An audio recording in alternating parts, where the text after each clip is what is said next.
how much false can you find? And there's lots in history.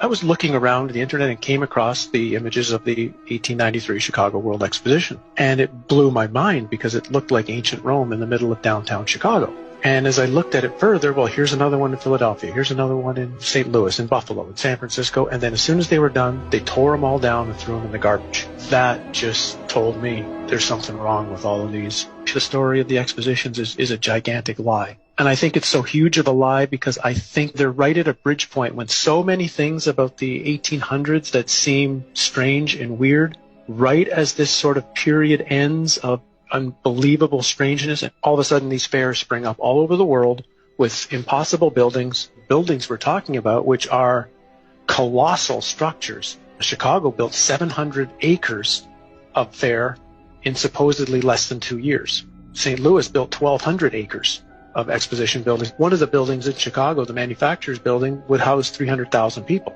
There's a giant statue in the middle of the lagoon. It was called the Golden Lady, and it was known as the Statue of the Republic. It was 65 feet tall. They say it was covered in gold leaf that had copper underneath, but others speculate it was actually made out of solid gold.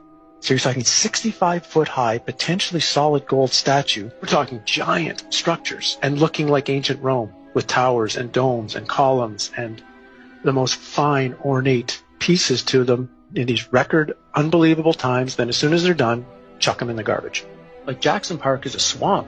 So supposedly they had to drive down tens of thousands of wooden stakes in order to support the weight of everything. They dug out massive lagoons, lakes. They had a canal system that ran through the entire exposition. They also had an above-ground electric train. An electric train, well, where's the electricity coming from? That's running around the park. They had a moving walkway down by the shore. Not enough people are asking, where does this technology come from? Just to frame it, if I'm not mistaken, the Chicago Fair was the first time people had seen electric light. Tesla's the one who got the electricity contract for the Chicago Exposition, and it was certainly more than all of the lights anyway that were in New York City at the time were at the Chicago Exposition. Yeah, it must have been mind-blowing for most of those people who had only seen gaslight or candlelight at night to see that city lit up in such a way. Again, count the way since 1901.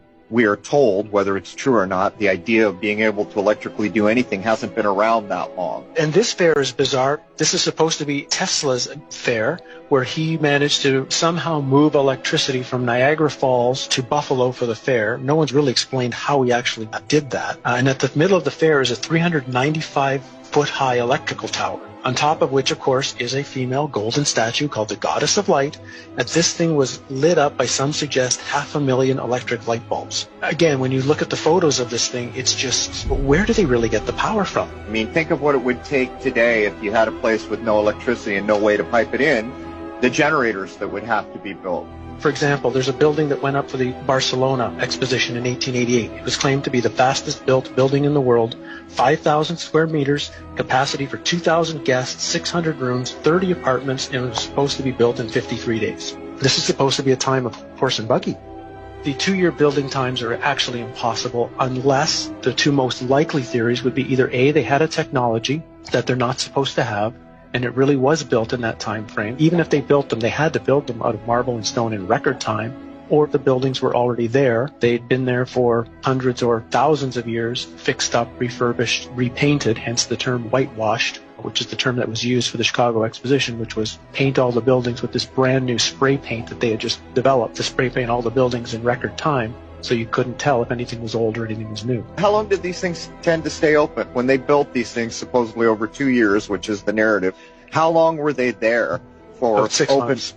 6 months for the public to come. And then what was amazing, for example, in St. Louis, 2 days after the fair ended, they brought in a demolition team from Chicago with explosives and blew the thing up. They actually used dynamite to blow it up, and they say threw it in landfills. Things like the World Fairs shows there was a time in our past, and even not that far in our past, where humans seem to be at a completely higher level. Human living and human knowledge were constructed into the buildings using cymatics, using sacred geometry. These fairs, they're so important to study because the history that we know right now as history was invented at the time these fairs were going on. One of their underlying nefarious purposes was to teach a historical narrative to the population that they were supposed to believe and agree with. And scarily, the world we're walking into today is in some way has its origins during the time of these fairs.